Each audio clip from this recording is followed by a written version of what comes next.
Hello everyone, this is AndresRestart, and today we are talking about how Nintendo's Switch 2 launch year lineup is starting to look really good. So Nintendo Switch 2, the successor to the Nintendo Switch, is being reported to be releasing early next year, early 2025. Hasn't been fully confirmed yet, but we do know that Nintendo is going to be giving us some official news this fiscal year. That has been officially confirmed. But if Switch 2 is indeed launching March of 2025, similar to Switch 1 when it launched back in March of 2017, then maybe we could also be looking at another stellar lineup to start a new generation. That first year of Switch, from March to December, was incredible. Arguably the best span of time in Nintendo history, if not gaming history, for a specific system. And there is a growing anticipation that next year we could see something just as incredible. And based off a lot of the recent leaks and rumors and speculations that have been going on as of late, I personally am leaning in this direction. I think we are looking to see a very incredible span between March of 2025 to December of 2025. And so I'm excited to talk more about this today, including some very recent new details. But before going forward, let me ask that if you do enjoy my content, to please subscribe and hit the notification bell. So the most recent bit of news that I think may apply to a Switch 2 game early next year has to do with another codename leak from Midori. We've been talking about a lot of codename leaks from Midori. Midori is considered to be a very reliable leaker. Every few days, something they've talked about comes to fruition, but they're talking about so many different things for so many companies, including a lot of Nintendo stuff. And something she said recently, so recent I wasn't initially going to include it in this video, but it just happened and I definitely think it's worth talking about here, is this. There is a game project at Nintendo with the codename Spiral. By researching the data I've received in the last month, it is very likely that this is the codename for the next entry in the Splatoon series. So here they're saying that there is a game at Nintendo being worked on with the codename of Spiral. Now I find it interesting that they're referring to this data they've been receiving over the last month, considering that they've been talking about all the different Nintendo codename projects over like the last few weeks, perhaps implying that they've been getting this bevy of information all around the same time. Hard to say, but they do say the next entry in the Splatoon series, which to me pretty much means Splatoon 4, the follow-up to Splatoon 3. Now taking a look at the prior Splatoon games, Splatoon 1 had the codename of Gambit, Splatoon 2 had the codename of Blitz, and Splatoon 3 had the codename of Thunder. And so apparently Splatoon 4 has a codename of Spiral. Do they relate in any way? I'm trying to sort it out here.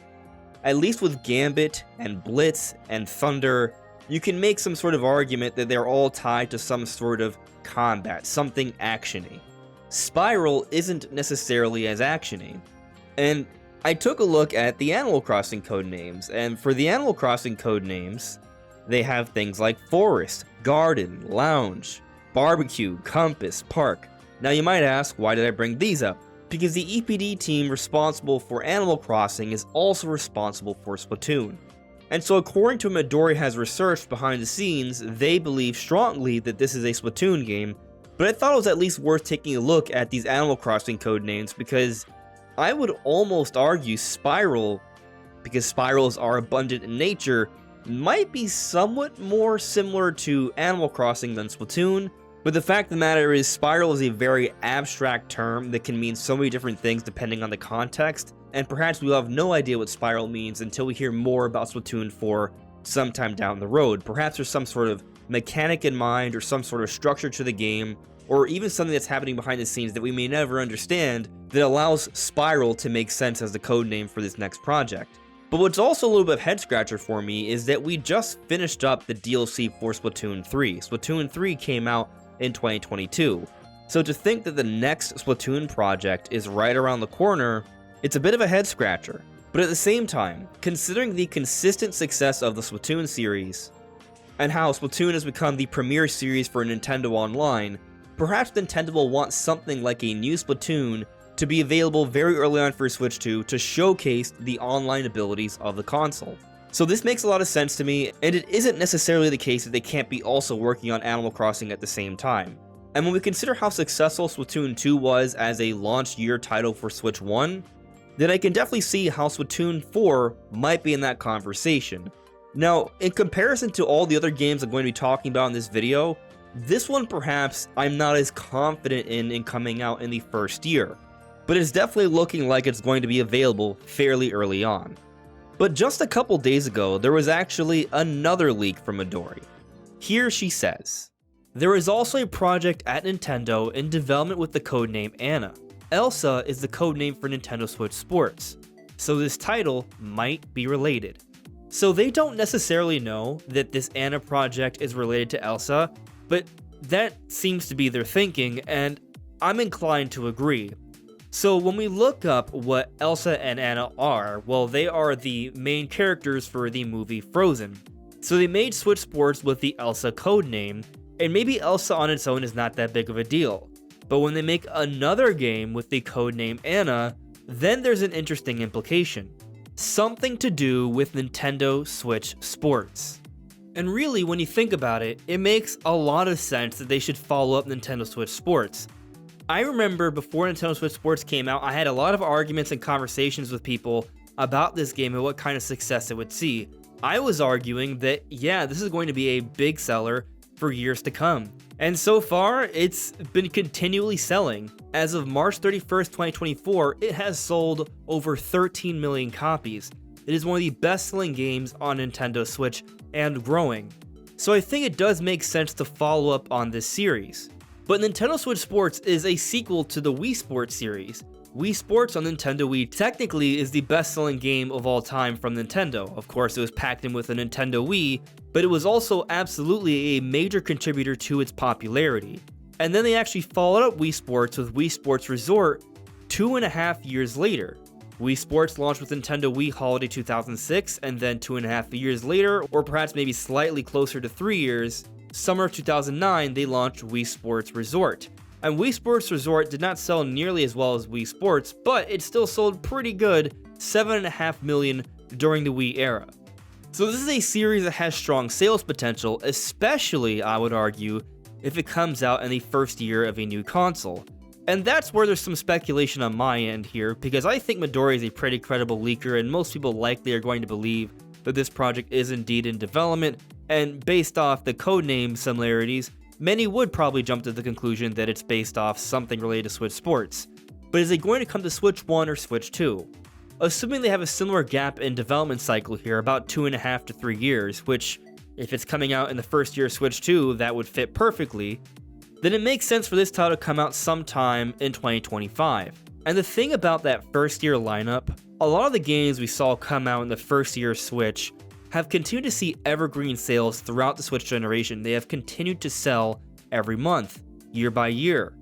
And so these are the initial games that people think of when they buy the console, and they pick up the games even years afterwards. Now, of course, you don't have to be a launch year game to have evergreen support, but there does seem to be a correlation there. And also, typically, we get some sort of game at the beginning of every Nintendo generation that is some sort of minigame compilation or some sort of demonstration of the unique abilities of the console. Nintendo 3DS had the pack-in Face Raiders. The Nintendo Wii had Wii Sports. Wii U had Nintendo Land. The Nintendo Switch did not have a pack-in game, but there was a game like it at launch, and this was 1-2 Switch. But 1-2 Switch and Everybody 1-2 Switch, its sequel, have not been received too fondly. From a critical reception perspective, from a sales perspective, they pale by comparison to the sports series. So I definitely think Nintendo should go away from the Everybody 1-2 Switch series. I think that series should be done, and they should never go back to it. But the idea of having a compilation game where there's multiple sports or really fun, cool minigames early on for the new console makes a lot of sense. Nintendo has done this many times, and I doubt this is for Switch 1 because we are pretty late into the generation. Most of Nintendo's internal new projects, they are already likely moving on to the next console, as they're seeing most games that are coming out now for Switch are being made by their partners and not they themselves. So save for a few exceptions, I'm feeling like this is a relatively safe bet, and this game is something related to a follow-up to Switch Sports, maybe Switch Sports Resort, and it'll be coming out in the first year Switch 2 sometime next year. I don't think I'll be predicting this to be a pack-in game, as it's currently pacing to maybe become not only the best-selling Nintendo console of all time, but perhaps just straight up the best-selling console of all time, period, as it approaches both the Nintendo DS and the PS2. So maybe it's a relatively safe bet to say that we're getting something like a Switch Sports follow-up for the beginning of the Switch 2 era. That's pretty good, but is there anything else we should be expecting from this first year? Absolutely. We're just getting started here.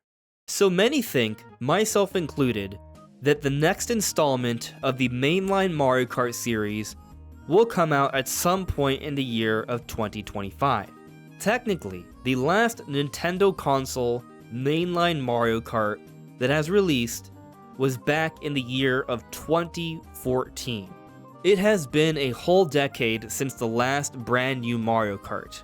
Now, there are some exceptions. We've gotten Mario Kart Tour on mobile. There is Mario Kart Deluxe that came out to launch the Nintendo Switch, and that had some additions, and then later on, they came out with the Booster Course Pass, which ended just late last year, where we got some extra content in the game. They doubled the amount of tracks, which was pretty nice. And then there was also the augmented kart racer, Mario Kart Live Circuit, where you could play Mario Kart through your Switch and a camera playing around your living room with an actual RC kart. They've done some interesting things with Mario Kart this generation, but the thing that they haven't done is a totally brand new console Mario Kart, and I think all these other smaller little things were meant to kind of get us through this generation until we have a totally new Mario Kart to start off on Switch 2. Mario Kart 8 Deluxe is the best-selling game on Nintendo Switch. They are absolutely going to follow this up soon. 8 Deluxe coming out in that second month of Nintendo Switch was a big deal. It really helped with its success, and it totally makes sense to get a new Mario Kart out there early on for Switch 2. But the real question is here, will they be ready to launch a Mario Kart early on for Switch 2? Because I think Nintendo would agree. Getting out their best-selling franchise, a brand new entry, the most new entry, most technologically advanced entry in over a decade for their new console, I think everyone's going to agree with that. It makes sense. But will it be ready?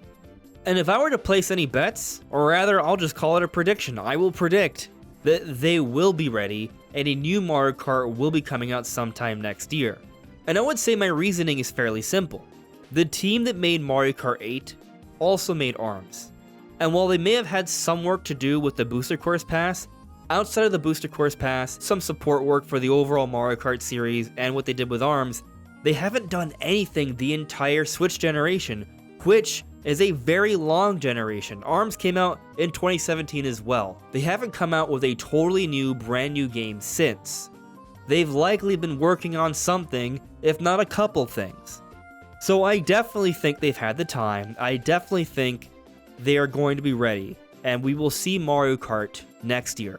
I mean, we go to the reports that talk about how the Switch 2 was internally delayed to early next year. Most of the times, what these reports bring up as a reason from some of the things they have heard is to get the lineup ready, to get the software lineup ready. And this may be a bit of a head scratcher when we look at Nintendo Switch and how Nintendo's had consistent releases of games, and we've seen time and time again that they've been sitting on games. Thousand Year Door was apparently rated in Germany a long time ago, over a year and a half ago. Prime Remastered was content complete for a year and a half before its release. Fire Emblem Engage the same. Nintendo has been sitting on a lot of games. So the implication there is that how could Nintendo be falling behind where they would need to delay a console that's supposedly been done for a while just to get the games lineup ready? Well, it may not be so much about getting games, but getting the right games. If the idea to launch Switch 2 is to put out an incredible lineup that's comparable to the amazing lineup we saw in 2017 for Switch 1, then they may be taking their time to make sure that their biggest, best games, the games that take longer development cycles, that have the biggest budgets, they're being finely tuned and polished to come out all in quick succession in this 9-month period of time in 2025. And Mario Kart could be one of these. So the main point here is that Mario Kart may have already been close to completion, and all Nintendo's been doing this year is they pushed to polish some of these games. Mario Kart could be one of them. But I also think there are plenty other games that we should be taking into consideration as well here. So another codename leak we've gotten from Midori recently is for Legacy. And there's a lot of speculation on what Legacy is for. Is it a new IP? Is it a remake? Is it a follow-up to a particular series? All we know is it's being made by Monolith Soft, the studio that's behind the Xenoblade series, but also does a lot of support work for the Zelda games, the Splatoon games, and the Animal Crossing games. But this Legacy title would be their title. And if we go by the pattern of releases of Monolith Soft, I would expect that their next game is coming out in 2025. Of course, that is not guaranteed, but I think it's a decent bet. So when it comes to Monolith Soft made games, we usually only see a gap of 1 year between releases. So Xenoblade Chronicles X came out 2015. And yeah, there was a gap of time before X where we didn't see a lot from Monolith Soft, but since they've been pretty consistent. So we had nothing in 2016, but then in 2017, by the very end of the year, December 2017, we got Xenoblade Chronicles 2. They made sure to get that game out in the first year of Nintendo Switch to take advantage of the holiday sales, but just the overall year one sales and some of the evergreen success that would follow. And then in 2018, Xenoblade Chronicles 2 had its expansion, its DLC, Torn to the Golden Country. 2019, they had a break year, and what happened after the break year? We got another game, Xenoblade Chronicles Definitive Edition, a really nice remaster, almost like a remake for many people, of the first one. And then they took a break in 2021, but then in 2022, they followed up with Xenoblade Chronicles 3. And what's really interesting about this one, you would think that with only having 1 year breaks between releases, especially with having to do support work for all these other bigger Nintendo games and their own thing, that they would have needed more time. But not really. Monolith Soft has multiple teams working on multiple projects, and not only did 3 come out on time, it came out earlier than expected. So they initially gave us a release date for September, and then all of a sudden randomly they're like, you know what, we're actually going to release the game in July. Here you go, have a good time. And Xenoblade Chronicles 3 is arguably the most polished, most in-depth game to date from the studio, and it's fantastic. And then its DLC that came the following year, in the first half of the year I might add, we didn't have to wait until summer, it came out before Tears of the Kingdom, was stellar as well. It was a significant expansion, and they did a fantastic job. And now this year, I would assume, is going to be another break year. So going into 2025, will they be ready for a new game? Considering that they've been launching their games earlier and with more polish as a generation has progressed, and that they've been pretty consistent about these 1 year gaps, and that they've also showed a strong interest in getting a game out in that first year for Switch 1, I don't think it's a stretch to say that this game could also be part of that year 1 launch lineup. Of course though, moving on to the next generation of development, perhaps things could take a bit longer, so maybe we don't see the game until 2026, but I definitely think it's something worth considering here. Now this next game we're going to discuss here, there's definitely some debate about when it's going to come out, and that's Metroid Prime 4. I think we are going to get a pretty good understanding of when we're going to see this game after this upcoming June Nintendo Direct. If the game is not there, then I think it's pretty much guaranteed this game's not coming out until 2025. At the earliest. But if we see the game, then they'll probably give us some sort of release window, which still could be 2025, or not. We shall see. And I think what's interesting about this game is that many think this game makes the most sense to be a cross-gen title. And the idea of a cross-gen title, it's a game that comes out for the old generation and the new generation. Nintendo's done this with Zelda, they did it with Twilight Princess, they did it with Breath of the Wild as the launch titles. And while not many agree with Metroid Prime 4 being a launch title, I think it could be a launch title just for the record, maybe at least launch window, within those first few months, or at some point in this launch year Switch 2 in the year 2025. Metroid Prime 4 has been in a game that's been in development for so many years, throughout the entire Switch era. And we've been told that they are trying to make sure this game measures up to the quality of the original Metroid Prime, which is one of the greatest games ever made. So they are taking their time with this one. However, we've known from job listings since early last year, they've already been putting polishing work on the game, quality testing. The suggestion being that the game isn't that far off. So if the game doesn't come out this year, then it makes sense for next year. And I remember when we didn't see Metroid Prime 4 in the last main direct from the prior September, the sentiment was that Prime 4 was definitely going to be a cross-gen title. But that sentiment was with the assumption that Switch 2 was coming out by the end of 2024. Of course, we've gotten the reports suggesting that there was an internal delay. So with the internal delay, if it's coming out early next year, then maybe it could still come out this year and not be a Switch 2 title. However, if we don't see it in this upcoming Direct, I think that places it in the 2025 window. This is coming from Retro Studios, a studio that's all about pushing the technology for Nintendo hardware. This is a game that's had a huge budget put behind it, that they've been working on for a very long time. Every game we've seen released from Retro Studios is one of the best performing, best looking games we've seen for a Nintendo console. And so the thinking by many is that Metroid Prime 4 would be an ideal title to still release for Switch 1, but also come out for Switch 2 with a better looking version, to showcase the hardware a little bit. And I'm definitely in this camp. We don't know for sure yet, but this is the direction I'm leaning in. It's definitely a possibility, and it could be one of those really big releases we see next year. Now, on the note of cross-gen though, there should be something said about game enhancements on Switch 2 for Switch 1 games. One of the codename leaks that has come out from Midori recently is Yu King O. The codename for The Legend of Zelda Breath of the Wild was Yu King. So with an O added, it implies that this is some sort of enhancement of the original for another system.